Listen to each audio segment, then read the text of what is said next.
Hi, welcome to Morning Talk Show. Today is an interview with Joseph Laycock, or Joe Laycock.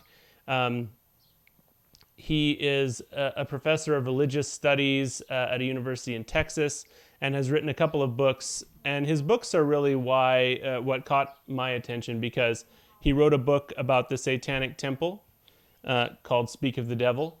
And it's kind of about how the discussion around the Satanic Temple and the Satanic Temple itself has kind of reopened some discussion and thought about religion and what it is and what it does. And since I had interviewed Lucian Greaves for this podcast, I thought it would be interesting to get the views of a religious studies professor on the Satanic Temple. And he didn't disappoint. Joe is kind of a I wouldn't say he's an uber religious guy himself, and I had gotten that impression from his online presence that he's definitely not pushing any kind of religious agenda. He's just interested in religions in general and interested in kind of fringe movements. He also wrote a book called Dangerous Games. Both of these books have really long subtitles that I'll never remember the names of, but Dangerous Games, which is about the Satanic Panic in the 80s and all of the panic around role-playing games that I was definitely privy to when I was young. Not the role-playing games, but the panic about the role-playing games and being open to satanic possession through these things and that kind of thing. So it was a really interesting conversation. Joe is quite insightful about religion and kind of about how our brains respond to religion actually in a very natural way. So I really enjoyed the conversation. I hope you do as well. Please like and subscribe for more of this kind of content. And now my interview with Joe Laycock. Joseph Laycock, welcome to Morning Talk Show. Well, thanks for having me. Yeah, no problem. Whenever I say welcome to the show and somebody says thanks for having me, I always really appreciate it, because this is not an esteem thing for you. Like, it really is it really is a treat for me, and I do my best to make it enjoyable. But yeah, I always feel a tiny bit of shame when someone says thanks for having me. But maybe that's just my inferiority complex coming to the fore. But I really appreciate you being here. I came across you on the internet through my interest in Lucian Greaves and the Satanic Temple. I listened to an interview that you did with him about exorcisms, and then I found some other things and found out about your interest in the Satanic Panic and the Dungeons and Dragons, which is hard to say, the Dungeons and Dragons debacle of the 1980s and 90s or whatever. And some of the things you said around that were so in line with what I want to kind of articulate with my podcast that I immediately reached out, and I was really glad, probably only because of the pandemic. You're free to talk to me. So I guess I hadn't planned on having another person affiliated with the Satanic Temple on again so soon, but it's really an interesting organization. And sorry, I'm ranting way too much. I'm going to let you talk very soon. But one of the things I noticed after posting my Lucian Greaves interview was that the Satanic Temple is so supportive of people. That's been the episode that's got the most kind of chat online, the most support, the most love. And I'm wondering what your actual experience with the Satanic Temple is. Yeah, I want to be really clear. I'm not affiliated with the Satanic Temple. Right. I'm actually asking that. Right. And there are people online who have been like, well, this guy didn't completely trash Satanists, therefore he must be a Satanist himself. Yeah. Right. That's not the case. But what you're describing, the kind of the fellowship, really, I mean, they don't call it that, but in religious studies, we could call it that. That's the reason that people stay in this movement, right? That the movement it exists. So one of the stories that I found most striking, studying the Austin chapter of the Satanic Temple, was basically a sort of Good Samaritan story. This Satanist said she sprained her ankle jogging on the Greenbelt here. Somebody saw her fall and just kept walking. And she had her cell phone. Her husband was out of town, and she said, "Well, I'm going to call my fellow Satanists." And in 15 minutes, they said, "I just told my boss I'm leaving work. Just hold tight. We'll be there." And I think that most people, when they hear about the Satanic Temple, they wouldn't imagine that kind of web of relationships. Right. Yeah. People who take care of each other. Yeah, absolutely. And based on my experience, I definitely would think that was the case. Think that was possible, and that kind of religious community is present there. So yeah, I actually meant to ask it in more of a way of like, are you affiliated directly with the Satanic Temple? But I know I know you have some friends there and that kind of thing. So you wouldn't call yourself a Satanist personally? No, absolutely not. Absolutely Cool. not. I don't have any kind of membership card or, right, yeah. or anything like that, Yeah. right? And in religious studies, each of my books is about a very different kind of subculture, and I don't belong to any of them. Right. Yeah. That's probably good. Keep your distance. Well, and I'm a Christian who likes Satanists, I guess. So I'm in some kind of strange little niche. Well, at least I like the Satanists I've met so far. And so yeah, so you are a professor of religious studies, and you, is that right? Is that your actual title? That's right. Yeah. Yeah. But I assume then you're not also affiliated with any particular religion or personally or anything like that? I'm Catholic, you know, um, and I think the Satanists, especially when they finally asked me that question, because there's a point in research where people always ask me that question, and I said I'm Catholic, and some of them were like, "What? Why are you here? Right? Why are you talking to us? Right?" Yeah. And at one point I said, "Well, I mean, in a way, Catholics kind of invented Satanism, so it's kind of like seeing your kid grow up, right? All these stories about black masses and stuff, as best we can tell, were probably made up by Catholics, around 1500 or so, before anyone actually really did anything like that." Well, that's kind of one of the things I find so interesting about the Satanic Temple and Satanism is, that it has there's a strong aesthetic element to it. And the aesthetic was definitely largely set by religion, and being always from the outside looking in at Catholicism, it always seemed to me like there was this kind of intriguing and interesting and exciting dark undercurrent. I was from evangelical culture, and evangelical culture tries to expunge every dark thing, to the point that even just negativity is expressing any kind of negativity is like, ooh, but then Catholicism will have just dark shit on the windows of their cathedrals and everything, even, blood in their paintings. And yes, like, all right, Caravaggio or whatever, some of these very, very deeply faithful people who just had these pained and terrible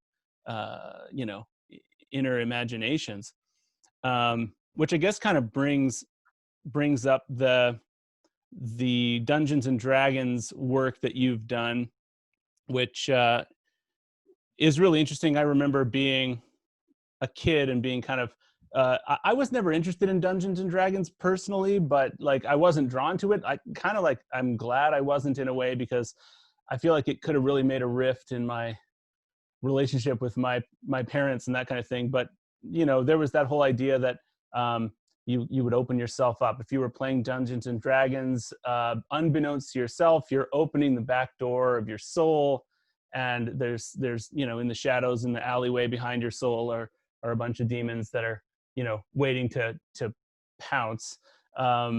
Is that kind of the general gist of it, of the Satanic Panic around Dungeons and Dragons?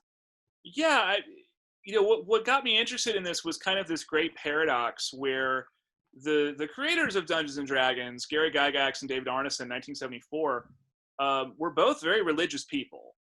Gary Gygax was a Jehovah's Witness, at least at one point in his life. David Arneson took time off from work to do missionary work. And if you read, especially the older books from the 70s, there's lots of religious stuff in there. So, for example, one of the original character classes is the cleric, and the cleric can do things like part water, right, or turn a stick into a snake, and things like this. It is all very biblical, and right. weirdly, Christians saw that, or a certain subset of people saw that in the 80s and said, "Well, look at this. This is biblical. That means it's satanic." Right? I'm like, well, why? It's almost like you're sort of alienated from your own tradition. And where this kind of ended up was the claim that basically there's no such thing as the imagination, right? If you imagine a monster, that's not your imagination. That's an actual demon. And I found rants that really kind of took it to the point of the imagination is evil, because reality is the way God wants things to be. And if you imagine things are a different way, you're defying God. And I find this really strange, because historically, Christianity has seen the imagination as something holy, right? A gift from God, something that God uses to communicate with people, right? Especially if you read like the mystics of, the Counter-Reformation and things like this. So it was very odd for me to see imagination kind of reduced to something to be afraid of. And so one of the things I'm trying to do in that book is figure out, how did this happen? How did we get here? That Christianity would be actually afraid of something that was historically seen as good. Yeah. And also, I mean, Christianity, no matter how much it might want to portray itself as a fringe movement, still is just an absolute juggernaut in Western culture, to the point that I always think anything that speaks about the hidden motivations of Christianity also speaks about the hidden motivations of the West in general. Like it goes beyond the bounds of the church. And I have noticed that. One of the things that I guess this whole the thing that comes up the most in my podcast, and the thing that I'm kind of identifying as my mission, is that there is a war going on against I say it as the intuition, not the imagination, but imagination and intuition are obviously very, very, very linked. And I loved hearing what you said in the lectures and stuff that I heard online about that, because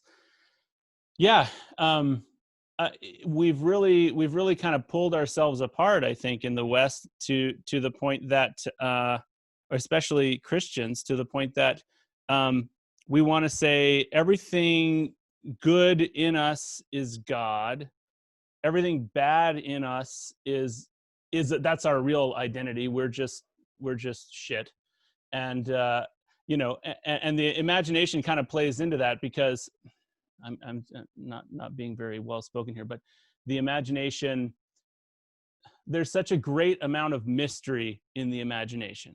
And ostensibly, I mean, in my personal faith, mystery is a huge part of why there's religion and why there's any kind of religious faith. But that intuition and that imagination could really lead people anywhere. And I think there is really a fear of that imagination, which this is not even a question, because I'm basically just restating what you just said. Does that resonate with you? Absolutely. Karen Armstrong's book, A History of God, I think is a really good book for thinking about this. But she talks about how traditionally in the West, and this is in Judaism, Christianity, and Islam, if you want to know more about God, there's basically two paths. And one is philosophy, right? We can sort of make logical deductions from what we know.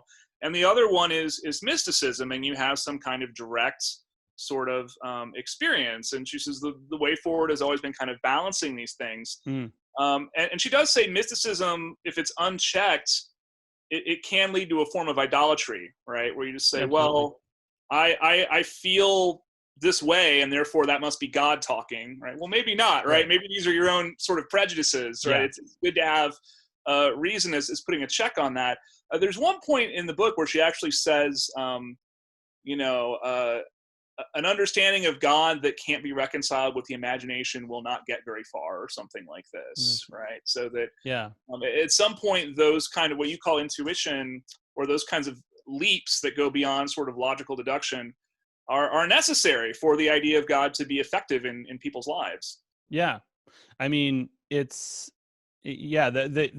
idea of mysticism is that there's always more. That whatever you're thinking, wherever you're at, or whatever your particular sect or community thinks, there's always more. That's the positive aspect of mysticism. And then the positive aspect of philosophy is that okay, now we're gonna kind of pick apart where we're at, and sure, there's always more, but philosophy is very concerned with the realm of the known, and they're both so important. And I do think that in addition to imagination and things like Dungeons and Dragons, philosophy has really been driven out of the church. I heard recently that there's a major Christian university in the US where they shut down their philosophy department. I know that it was Liberty University. Yeah, that was Liberty. Jerry Falwell's institution. Yeah. Right. Yeah. No more philosophy. And I've noticed that even the Christians that I talk to who are interested in talking about philosophy, will know just enough Nietzsche to say he's full of crap. Like he said, God was dead, so he's the enemy. And so they're just like have these sort of pat refutations of this just absolute monster of a thinker. That have they even read anything that he wrote? So I wonder if maybe I can make a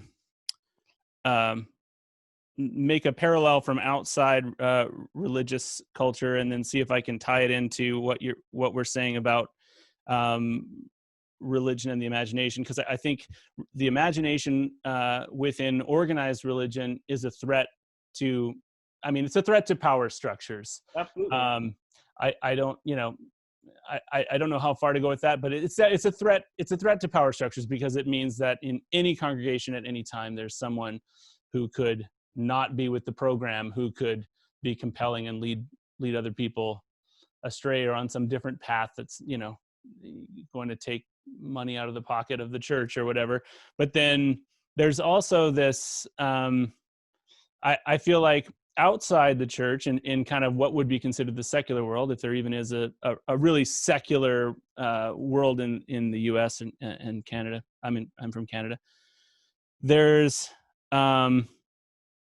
I feel like the monetization of the imagination is one of the things that's strangling out intuition from outside. If there's in the church, they're fairly comfortable with the idea of things not being overtly economic, so it's kind of couched more in religious language there. But outside the church, it's like maybe if you've got a great idea, it's only a great idea if you're kind of, it's an entrepreneurial thing, and you can turn it into some kind of industry. And so I'm an artist, I'm a musical artist, and I've experienced just this feeling that that art has been neutered, through this kind of process of kind of creating an industry and monetization and that kind of thing. So does that kind of resonate with what you've noticed? Absolutely. I see this a lot with the film industry right now. I mean, I was listening to some radio story about, Fast and the Furious 10, I think, right? And studios only want to take a risk on something that they think is guaranteed to succeed, and usually that's a remake of something from the 80s, right? Which is why we're all watching Ghostbusters and Star Wars again. Yeah. And I believe there are people who are making challenging, interesting films. It's very hard to get those films made because the studio wants a profit and they want a sure thing. I mean, that does kind of resonate with, I would say, with something in the church where, it's like, if there's a gospel that's too far, if there's a part of the gospel that's too far outside what's kind of been sold already, well, I don't think we can sell that.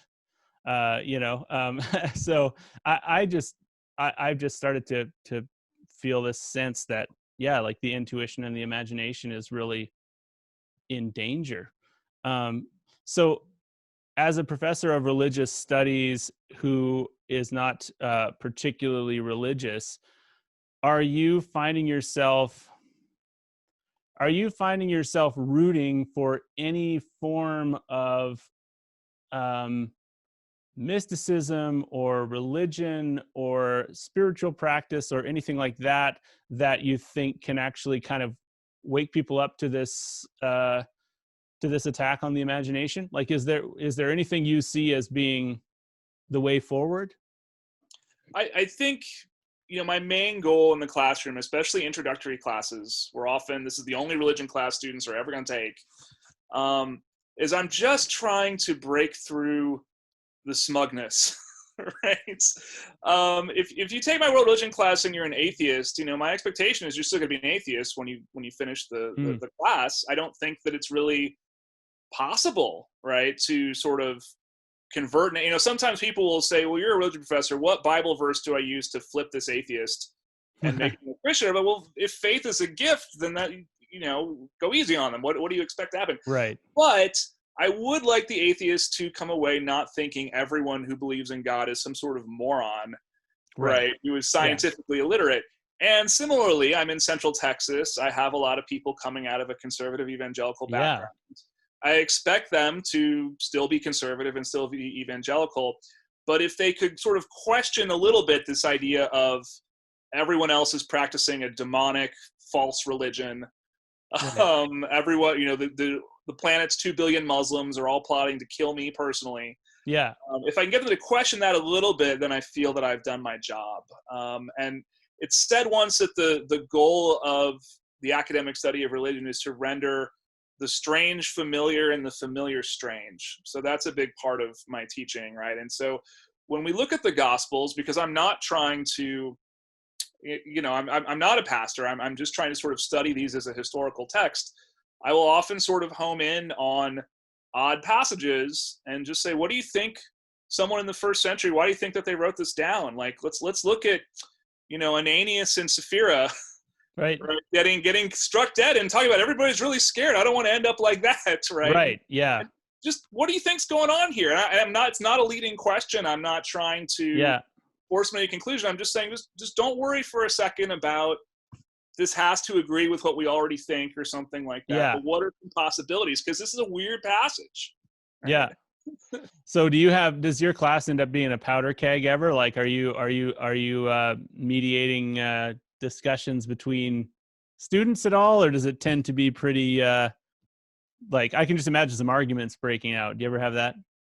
Oh yeah, that can happen. Over the years I've gotten pretty good at diffusing that, either by, if someone says something inflammatory, I can kind of get out in front of it and sort of rephrase what they said, right? So what you're saying is that you feel right, yeah. But especially around 2010, we had the so-called Ground Zero Mosque controversy. And I wanted to talk about that in the class, but that was so fresh, and that got very contentious. That was a point where I had students really sort of beginning to get into sort of ad hominem attacks. And now I teach a class called American Religious Controversies. I still teach the Ground Zero Mosque. And I think that's one of the only cases where I've actually had students, cry because they're that upset, right? And I had a student who said, well, my dad's in the military and he was deployed in Iraq, and these are the people that tried to kill my dad. And why am I a racist for saying that Muslim terrorism is a problem? Right. And, I had to kind of be like, you're not. I don't think you're racist, right? And it is a problem, right? But that can't be the end of the conversation, right? We have to start there and see what else we can kind of put together. Yeah. Wow, that's interesting. American Religious Controversies. That's awesome. Do you is your course contentious at all within the culture of the city you live in? Like, have you had any blowback from parents of students or anything like that? I've had surprisingly little, and I think that's probably just because people don't know what we're doing. Texas is interesting. So University of Texas, which is the biggest state school, in the 80s, they would basically have pastors come in and give these Bible classes, and they would say, and this is why only Baptists really understand the Bible, right? Or this is why only us Luther, and that actually is illegal, right? That goes against the separation of church and state. You can't teach that way. So then we just didn't have religious studies in the Texas state system for decades. Mm-hmm. And so Texas State, which is down the road a little bit, finally got a religious studies major for the first time. It's actually going to start in the fall. So this is all very new. I think we have a lot of people who don't even know that there are classes in religious studies. There are people who sort of see, they saw the movie God's Not Dead, and they think that that's kind of what I've set out to do, is destroy people's faith or convert them to cultural Marxism, whatever that is. I think people do have those kinds of fears. I think people who actually get to meet me and take a class with me see that that's just simply not what I'm doing. Yeah. So what did draw you to teaching religion? I've always been fascinated by religion. I think I've gradually shifted from, first of all, just sort of trying to map it out, right? It was sort of, what is Buddhism, right? I feel like in high school, it was just so hard to just figure that out. Like, what is this, right? It's got these weird gold statues and, something about reincarnation. And so I kind of shifted from just sort of trying to get a handle on what are these religions, how many religions are out there, and then gradually shifted to the question of sort of what actually is religion. And this is something that I push my students towards, and a lot of them hate it because it's headache inducing, right? And there really is no right answer to what is religion. Right. But one thing that I keep pointing them to is the American Constitution says you get to do all this stuff if it's religion, and it never says what religion is. So there's a lot at stake here on this question that's never been defined, and it's a very political question. And so in my work on the Satanic Temple, one thing that interests me about them is they're very aggressively forcing people to decide what is a religion really, right? When they go to court, they have to get a ruling about what's a religion and what isn't. And I think a lot of people are really scared that they have received tax exempt status, that they have been acknowledged in court cases as a religion, because there is this idea that sort of only Christianity and things that closely resemble Christianity are real religion. Right. But the courts have never actually said that, right? It's a much more vague concept than just that. Right. I mean, what it reminds me of, the analogy that just came to my head, is that the Christian church being afraid of the Satanic Temple being a religion is kind of like in a high school if they said, we can do locker searches at any time, and then they said, okay, we're actually going to do a locker search. Then the only people who would be nervous would be those who had, drugs and guns in their lockers, and it's like, oh, you froze up, maybe. Hey, sorry about that. There's a storm going on outside, and I lost power for a moment. Yeah, it looked like it because it got dark in the room as it freeze framed. Oh, that's cool. It's God, man. That's right. We're being smote down.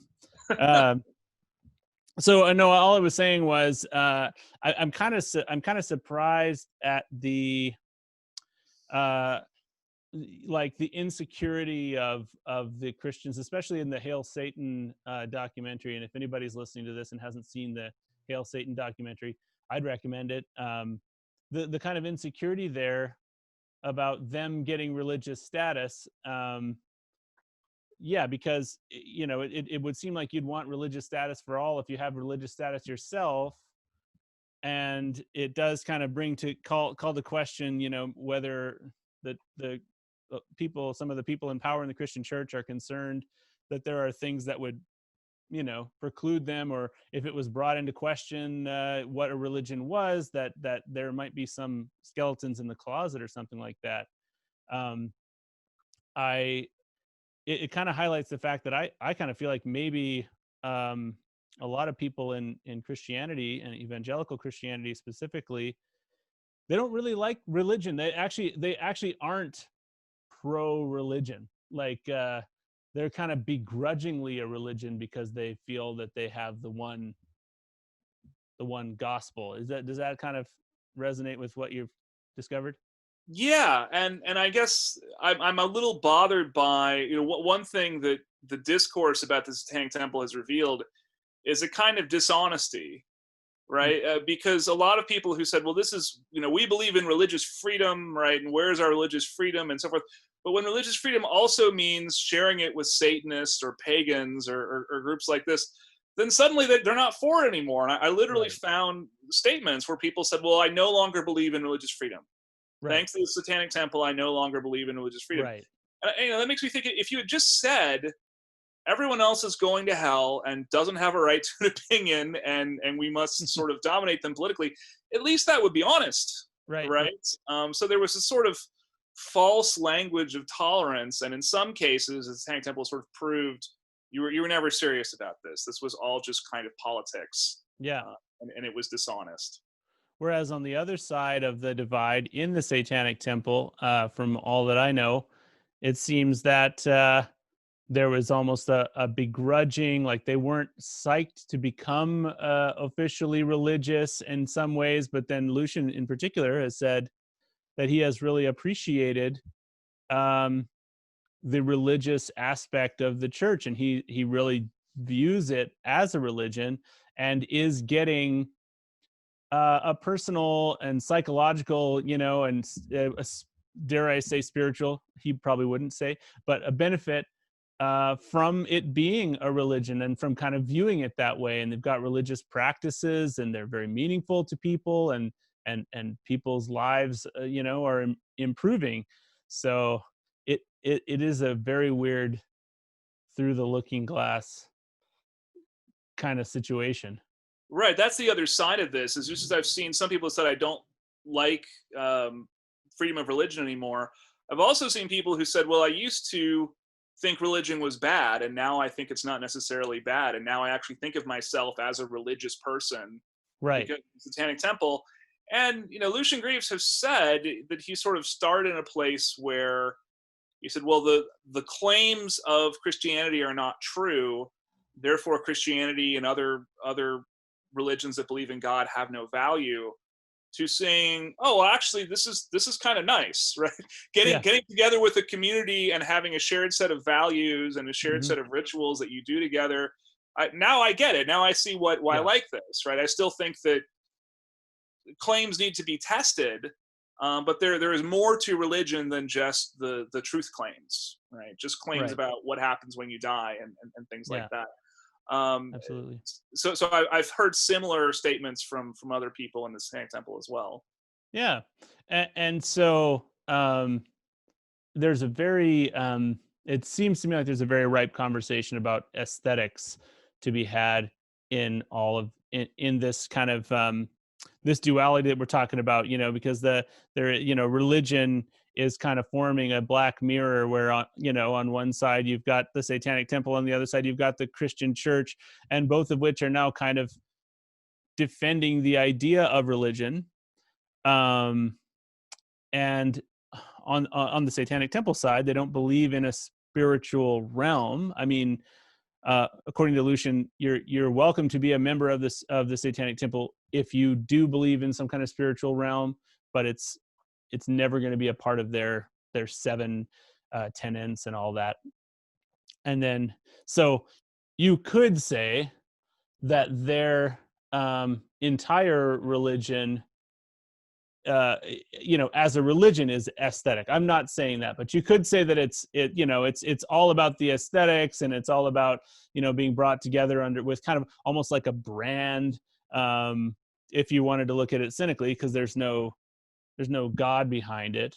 And then on the other side, you've got Christianity, which is kind of claiming that their whole can I get this out? That their whole religion is kind of an aesthetic over top of an actual spiritual realm, teeming with good and evil spirits that are fighting for the souls of humanity.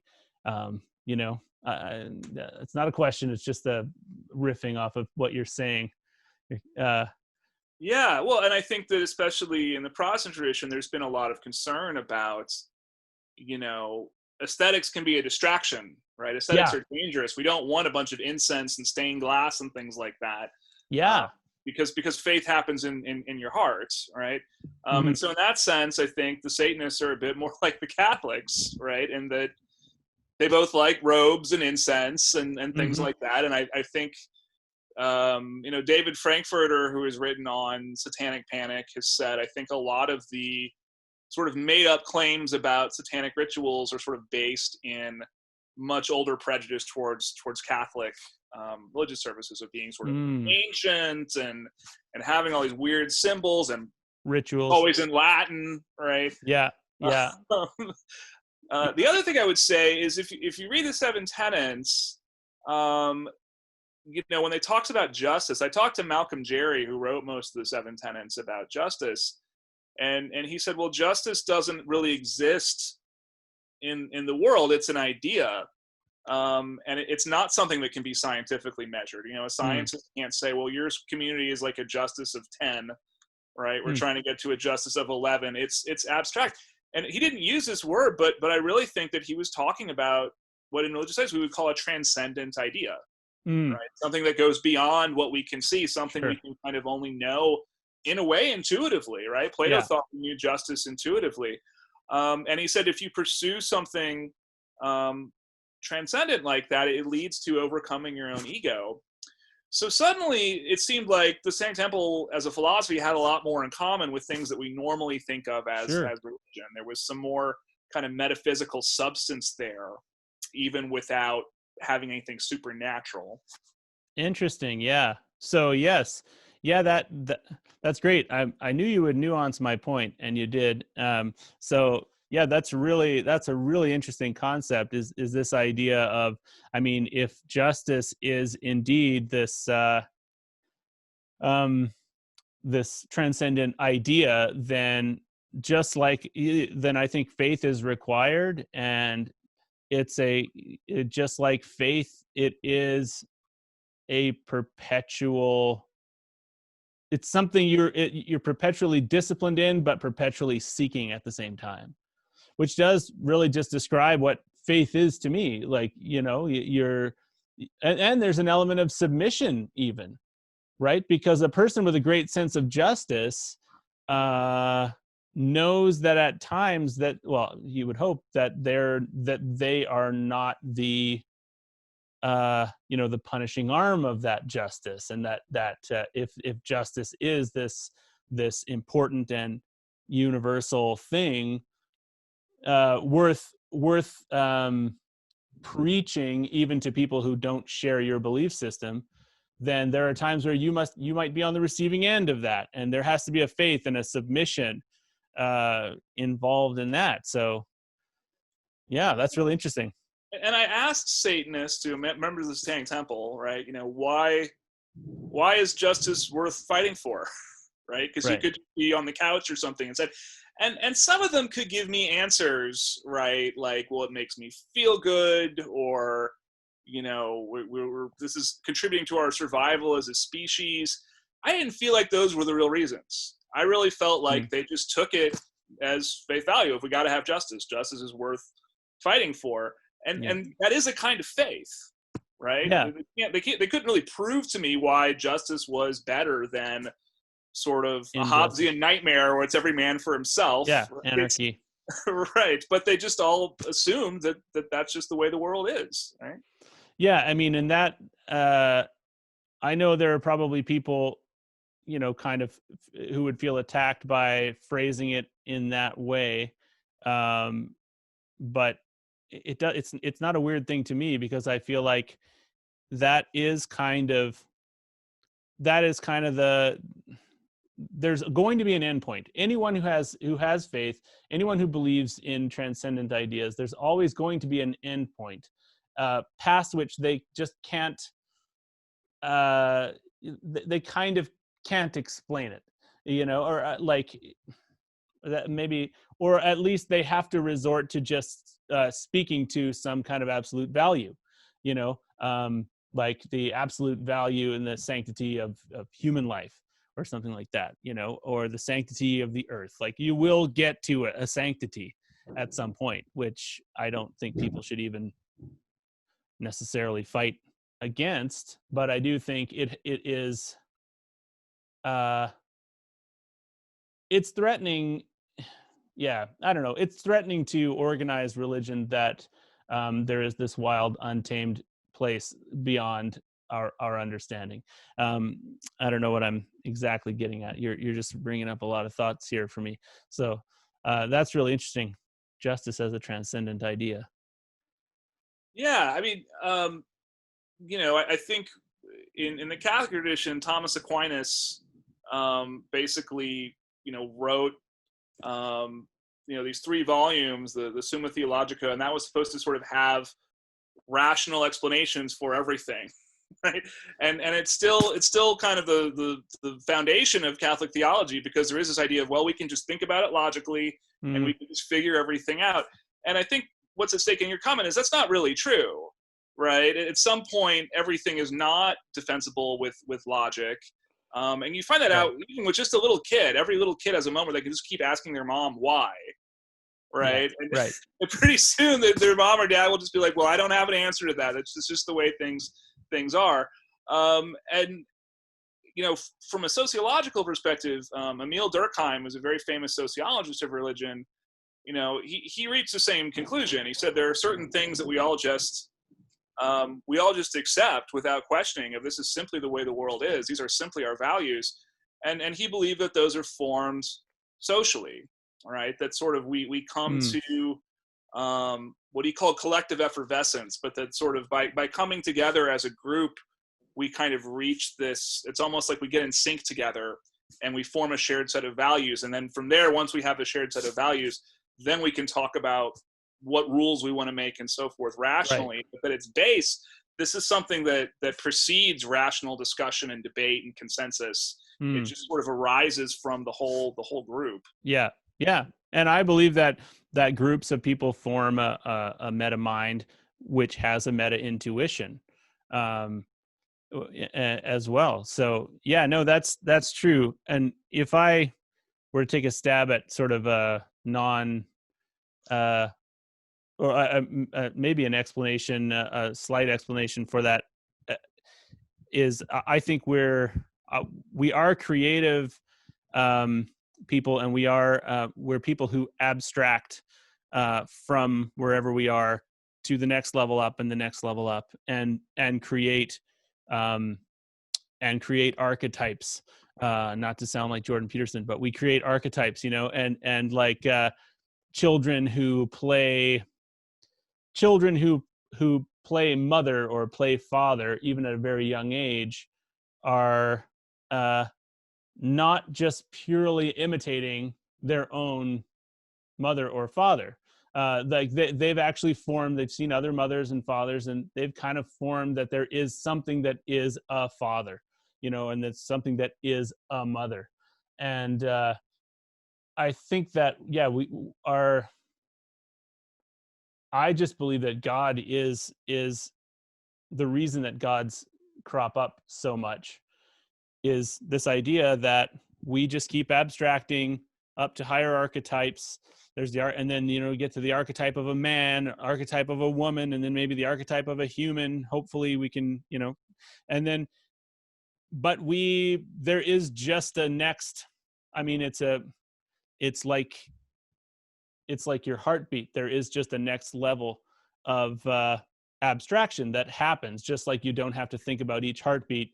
There is a next level of abstraction that happens up and pushes up towards some kind of transcendent being. Whether, I mean, it doesn't mean that it's real, and yet if you have billions of people abstracting up in the same direction, how could it not be real in a way? I'm not saying that that we're discovering forensically an objective being, but creating one, and or creating something between creating and identifying, if that makes any sense. Is that kind of? Yeah, I mean, one thing is, to go back to Durkheim, one of the things that kind of set him aside, because he was writing in the early 20th century when a lot of people just assumed well, these religions, they're superstitious, and people would be better off without them. And he said, these have real effects on people, right? Whether or not these things are true. And he was studying Aborigines in Australia. He said, whether or not these tribal totems that they believe in exist, they have real physical effects on them, right? They literally have affected, and so that's kind of the power of human beings getting together and having a shared social reality. And I think that because we're a society that kind of believes in very individualistic economics, we're pursuing profit and sort of we're voting, right? And every vote counts. I think that we overestimate kind of how much we are individuals thinking for ourselves, and we underestimate how much we are a product of our society and of social reality. And I think that we kind of blind ourselves to a lot of how the world really works. By kind of failing to think about things on that level. Yeah, I mean, if you see the effectiveness and really the scientific precision of the advertising industry at this point, then you realize there are these currents of consciousness that can be harnessed and changed, and that we are not the individuals that we believe that we are. We're part of a big collective. We're part of a big meta mind, and there are people who can manipulate that. So I'm curious just to get your take on where things are going. Are you a person who thinks much about where, especially in the West, things are going with religion, and with, are we headed for a collapse? Is the Christian church just going to fizzle out, or do you foresee that there could be some rebirth of actual religion that makes that actually helps people in their own lives, or what do you think the future? Yeah, I mean, so there's what's called the secularization narrative in sociology, and this is basically the theory that science will destroy religion. In the future, there won't be any religion, and if there is religion, it won't have any influence, right? It'll just be something that people do in their home, and it doesn't affect anything. Lots and lots of people still believe this, but in sociology, with people who are actually studying it, this has been almost completely discredited, right? I mean, who could look at American politics right now and say religion doesn't matter? Right. I mean, what country are you looking at, right? Yeah. So religion has tremendous importance politically. So if secularization is happening, it's not happening in the way that people imagine it is. This is still something lots of people believe in, but there's not a lot of evidence for it. And as far as Christianity, Christianity has begun to decline slightly, and it's probably going to decline a lot more in America and Canada and in Western Europe. And what we're getting in its place is the so-called nuns, the N-O-N-E, right? So a lot of millennials say, I have no religion. And so in America, Christianity has dropped down. I think it's now around 70% of the country identifies as Christian. But that could drop significantly, not by 50%, but maybe to 65%, right? However, what Christianity is being replaced with is not these sort of Richard Dawkins atheists who don't believe in anything. It's people who would say, well, I'm very spiritual, but I am suspicious of authority figures, and I'm suspicious of people who claim they have the truth. The percentage of people who say they believe in God has not declined nearly as much. Oh, interesting. So what I think, what the future might look like is, I think a couple of things can happen. I think that the Christian right has done tremendous damage to the Christian brand. I think that large sections of millennials associate Christianity with intolerance and political conservatism and racism and all these other things. And I think, unfortunately, the Christian right has only themselves to blame for that. Paradoxically, in all the things they have done to try to make Christianity stronger, they've weakened it in the long term. I think that's the case. What do you think those things have been that they've done to make it stronger? Well, for example, campaigns to the way that they have tried in America, the way that they have tried to sort of make the Republican Party the party of Christianity and the party of kind of getting religion back into schools and erecting Ten Commandments monuments where there has never been one before in the history of the country. I think that they've caused a lot of people to think that they are bullies. Yeah. Right. Yeah. Top down. Yeah.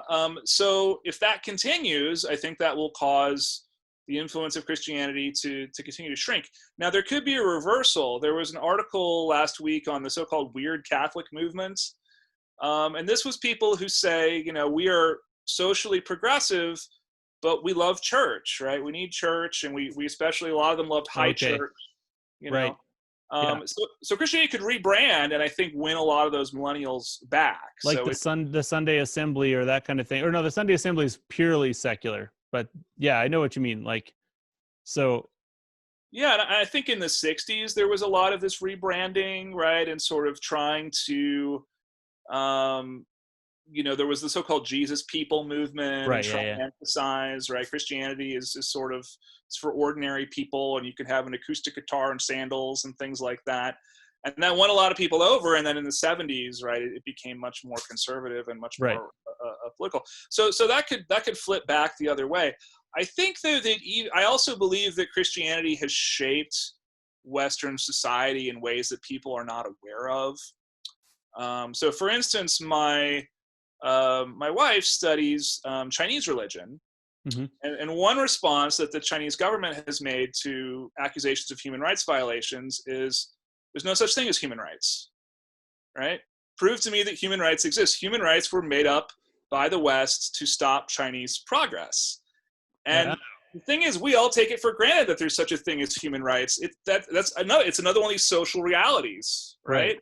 And I think that one reason why the concept of human rights developed in the West is because Western culture believes that everyone has a soul created by God for a purpose, right? And other religions don't think about it that way, right? They don't have this idea of sort of souls and things like that. So I think there are subtle connections like that, where even if Christianity were to die out completely, it would still have a legacy. It would still leave a tremendous impact on Western values, and the way that we see things. Yeah, interesting. Yeah, there's a lot there. I've kind of wondered if there's not something healthy in Christianity starting to actually see itself as a minority movement again, not racial minority, but as something where some kind of a grassroots thing. Yeah, because you're right when you say there's been a lot of authoritarian stuff that happens, which couldn't really, I mean, I'm sure I'll get some flack over this, but couldn't really be less biblical.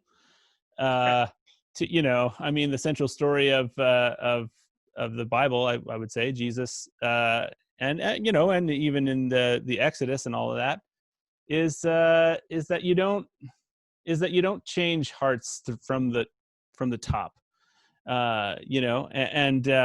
I mean, maybe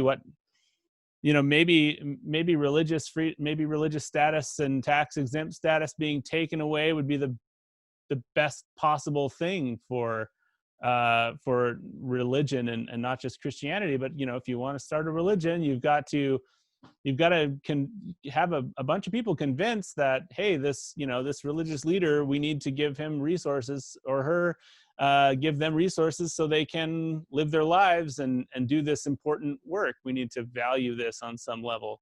I don't know. Does that? Absolutely. I mean, there have always been Christians who have said, from the moment the Emperor Constantine sort of approved Christianity, that was the moment the corruption began.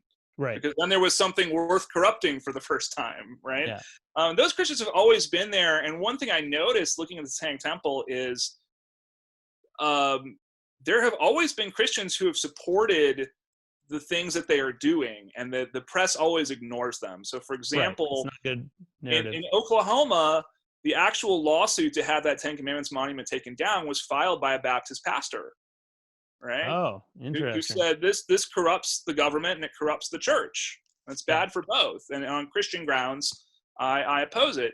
And when the Satanic Temple held a rally in Little Rock, Arkansas, they had 2 Christian speakers.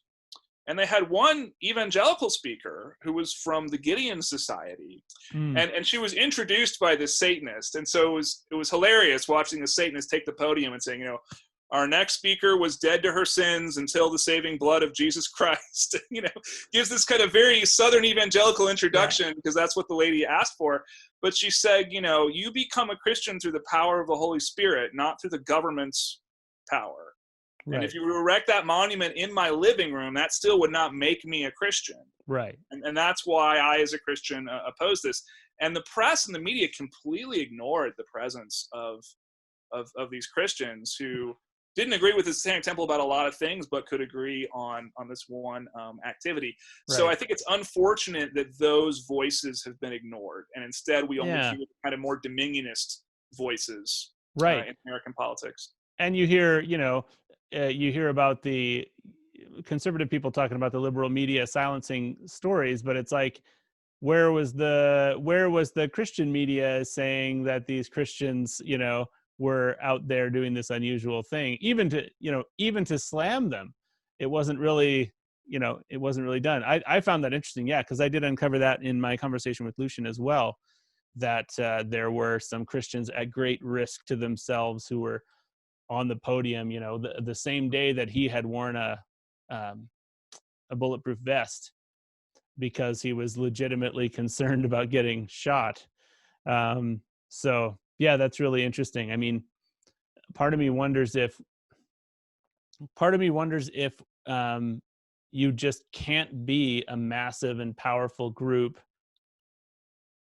and have the kind of proper perspective that you need to have. I mean, I don't know how you would make a church the size of the Christian church in the United States and have them just, and not abuse that power. I don't know how it would even happen. And yet, like in my podcast, the people who have been the most supportive of my episodes have been the Satanists, as I mentioned before, when I did the Lucian episode, and then the disillusioned Christians. I interviewed a woman who her general focus in life is to kind of undermine and attack the abuses of the evangelical church. And lo and behold, I discovered a whole community around that was really supportive and really kind of like, I mean, I've had some great conversations and some, like people who want to love each other. So yeah, I don't know. Maybe it is just a size issue. Yeah, I mean, even with my work on Dungeons and Dragons, these big investigative reports that were done to debunk people making false claims about Satanism and things like that were done by Cornerstone Magazine, which is an evangelical magazine. Right? And they said, we can't have people sort of telling these really dangerous lies about people in the name of Christianity, right? That's really bad for our brand, and so we've got to stop it. But I was able to find a lot of really excellent things through the research that those evangelical reporters had done. John Fay is a historian of Christianity. He's also evangelical himself, and he uses this term court evangelicals to refer to evangelicals who have positioned themselves to kind of have the ear of Republican presidents, especially, right? Oh, wow. But I think that term is very telling, court evangelicals. And he says, power corrupts, right? This is read the Old Testament, power corrupts, right? Read the New Testament, power corrupts. Yeah, and so, he says that regardless of the intentions of these people, they are kind of turning the church into something that is basically about kind of Machiavellian political apparatus, and that's unfortunate, right? Yeah. Well, and I went down this road of kind of dissing the Christian church. I guess that's sometimes when I start talking about these things, it feels a little bit like therapy to me. So some things come out, day to day. I mean, I still attend a church, and I'm still a Christian. So I guess I just yearn for uh, I just yearn for something better in the public eye for this, and for people to really sacrifice their power. I mean, like, in one way you could see the whole story of Christ as being about sacrificing whatever power you have, giving yourself up for like he did not sin, and then uh, but chose to take, chose not to make that his defining thing. So I don't know, like, I yearn to see that happen, and I see it happen all around. I see it happen in individuals in all kinds of different places, like including in the Satanic Temple. Um, giving contraception, or giving what do you call it, feminine hygiene products to people on the street. I had never heard of anyone doing that. I mean, so anyway, I don't really have a point, except that um, I hope that something can happen eventually, even if it means the kind of dismantling of the whole structure of power. Yeah, I think it's very telling that sort of evangelical support for Trump almost exclusively invokes the Old Testament as some kind of, Trump is our anointed king or something like this, and he's like, these kings who aren't good people, but God chose them or whatever. It's almost impossible to reconcile the Gospels, right, with this kind of politics, and they're not even trying anymore. Yeah, it's pretty tricky. The WWJD, like, who would Jesus vote for? Yeah, it's hard to imagine. Sorry, I cut you off there, though. Yeah. I mean, the other thing I would add is, when I was talking about, there is a kind of post-Christianity with values that are informed by Christianity. I mean, I think the idea of, it's pretty obvious where the Satanic Temple got the idea of we should serve the poor.